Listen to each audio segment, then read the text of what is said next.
Tamannaah వదిలేటు movie ఇప్పుడే చూడటం complete అయింది. ఈ సినిమా ఎలా ఉందనే డీటెయిల్ రివ్యూ మాట్లాడుకోవాలంటే, ఈ సినిమా అయితే నాకు చాలా సినిమాల కాపీ లాగా అనిపించింది భయ్య. చెప్తున్నాను కదా, కొన్ని చోట్ల బాగుంది అనిపిస్తుంది, కొన్ని చోట్ల మరీ విసిగించి బోర్ కొట్టేస్తుంది అనమాట. అండ్ హింస అయితే మరీ దారుణం. కొన్ని సీన్స్ చూసిన తర్వాత ఇలాంటి సినిమాకి ఏ సర్టిఫికేట్ ఇవ్వకుండా ఎలా ఆపారనిపించింది నాకైతే. అంత దారుణంగా లేడీస్ అయితే చూపిస్తారు ఈ సినిమాలో. First of all movie story plot విషయానికి వస్తే, నేనైతే చెప్తున్నా కదా, పార్ట్ 1 మీరు చూడకపోయినా ఈ సినిమా మీకు అర్థమవుతుంది. అంటే ఓదెలా రైల్వే స్టేషన్ ఆ సినిమా చూడకపోయినా ఈ సినిమా మీకు క్లియర్ గా అర్థమవుతుంది అనమాట.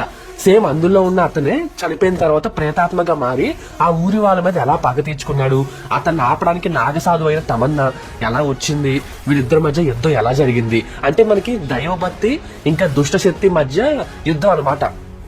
దీన్ని కొన్ని సీన్స్ లో బాగా చూపించారు. క్లైమాక్స్ హైలైట్ లా ఉంటది. కొన్ని సీన్స్ లో మరి ఓవర్ ద టాప్ వెళ్ళిపోయారు అనమాట. అవి మరీ ఓవర్ యాక్షన్ సీన్స్ అనిపిస్తుంది. ఇవన్నీ కూడా నాకైతే హనుమాన్ సినిమాని, కాంతారా సినిమాలు చూసి కాపీ కొట్టారేమో అనిపించింది. ఆ రేంజ్ బిల్డప్ ఉంటది. మరి ఇంకా నెక్స్ట్ సినిమా చూస్తున్నప్పుడు మాట్లాడుకోవాలంటే, ఫస్ట్ హాఫ్ లో స్టార్టింగ్ అంతా ఇంట్రడక్షన్ పార్ట్ అంతా చాలా ఇంట్రెస్టింగ్ ఉంటుంది. ఆ తర్వాత ఈ దెయ్యం వెళ్ళి పగ తీర్చుకోవడం, జనాల మీద పడడం, ప్రతిసారి ఈ ఫస్ట్ నైట్ చేసుకునే జంటల మీద పడి చేసి ఇవన్నీ కూడా బాగా రొటీన్ అయిపోయినట్టు అనిపించింది భయ్య. మళ్ళీ తమన్నా వచ్చినప్పుడు చాలా వరకు సీన్స్ బాగానే ఉంటాయి. ఆ తర్వాత తమన్నాకి దెయ్యానికి మధ్య సీన్స్ వచ్చినప్పుడు కొంచెం విసుగు తెప్పిస్తుంది. ఓవరాల్ గా పడుతూ లేస్తూ క్లైమాక్స్ లో కూడా బాగుంది అనిపించి, ఇంకా చివరిగా యావరేజ్ సినిమాగా మిగిలిపోతుంది భయ్య. ఇది మరీ తోపు సినిమా హిట్ అని నేను చెప్పను, కానీ పర్లేదు, యావరేజ్ సినిమా. కాకపోతే లేడీస్ ని బాగా ఎక్కువ వైలెన్స్ అయితే చూపించారు. లేడీస్ మీద అంత అవసరం లేదేమో అనిపించింది. మరి సినిమాకి వెళ్ళొచ్చా అంటే పర్లేదు, రొటీన్ స్టఫ్ అయినా అక్కడక్కడ కొంచెం భయపడి మాకు పర్లేదంటే వెళ్ళొచ్చు.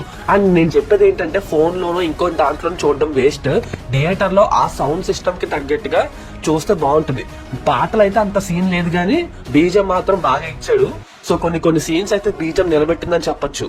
ఓవరాల్ గా సినిమాకి నా రేటింగ్ వచ్చేసి 2 మాత్రమే. అన్ని సినిమాల్లాగే ఈ సినిమా ఫ్లోలో కొట్టుకెళ్ళిపోతే తప్పిస్తే ఇది ఒక స్పెషల్ మూవీ అయితే కాదు.